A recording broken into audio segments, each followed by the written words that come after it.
Assalamualaikum warahmatullahi wabarakatuh. Kembali lagi dengan saya Muhammad Rafi Hadi, NIM 1914080006.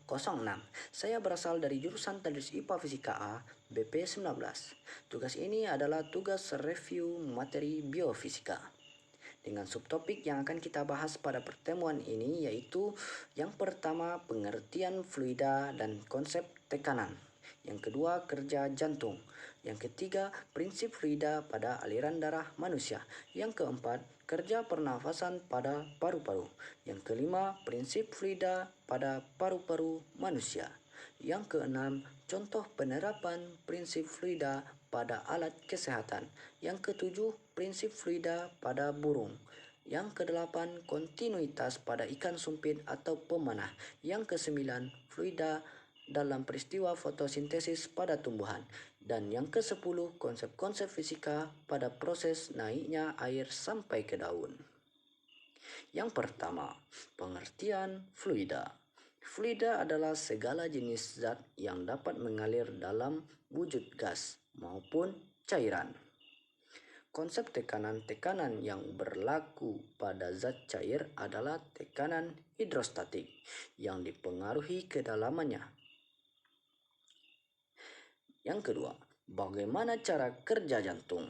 Selama proses sirkulasi darah yang berlangsung, jantung tetap bekerja. Jantung sama seperti mesin yang juga memiliki efisiensi. Efisiensi jantung kurang dari 10%. Saat bekerja, berat tekanan darah meningkat sebesar 50%. Volume darah meningkat 5 kali, sehingga energi yang dikeluarkan jantung meningkat sebanyak 7,5 kali lipat per menit. Apa saja prinsip fluida pada aliran darah manusia? Yang pertama sebagai fluida statis, yang kedua sebagai fluida dinamis. Dan bagaimana cara kerja pernafasan manusia? Sistem pernafasan pada manusia terbagi atas dua, yaitu sistem pernafasan bagian atas dan bagian bawah. Kerja sistem pernafasan pada manusia melibatkan semua organ pernafasan yang bekerja sama untuk membantu tubuh dalam pertukaran gas antara paru-paru dan pembuluh darah, yang kemudian akan disalurkan ke seluruh bagian tubuh atau dihembuskan ke udara.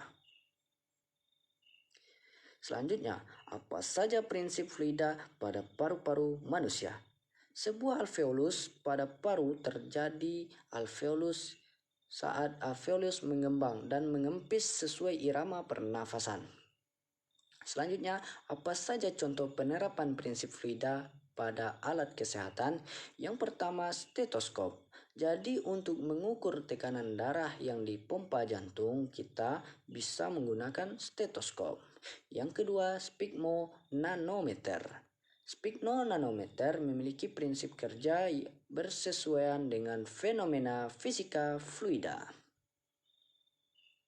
Selanjutnya, apa saja penerapan prinsip fluida pada burung? Bentuk sayap burung yang aerodinamis memungkinkan aliran fluida atau udara dan angin di bagian atas lebih tinggi daripada aliran fluida di bagian bawah. Selanjutnya, apa itu kontinuitas pada ikan sumpit atau pemanah?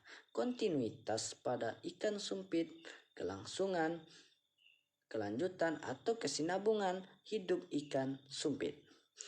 Persamaan kontinuitas pada ikan sumpit, yang pertama yaitu bentuk tubuh, yang kedua habitat, yang ketiga pertahanan hidup, dan yang keempat ciri-ciri ikan sumpit.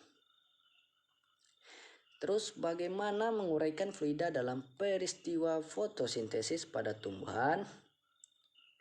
Proses fotosintesis pada tumbuhan berlangsung pada kloroplas. Kloroplas mempunyai membran ganda, membran dalam dan luar. Membran dalam dan luar kloroplas dibatasi dengan ruang antar membran atau intermembran. Membran ganda mengelilingi matriks fluida yang disebut stroma. Kemudian apa saja konsep-konsep fisika pada proses naiknya air sampai ke daun? Yang pertama, proses pengangkutan air dan mineral dari dalam tanah oleh rambut akar.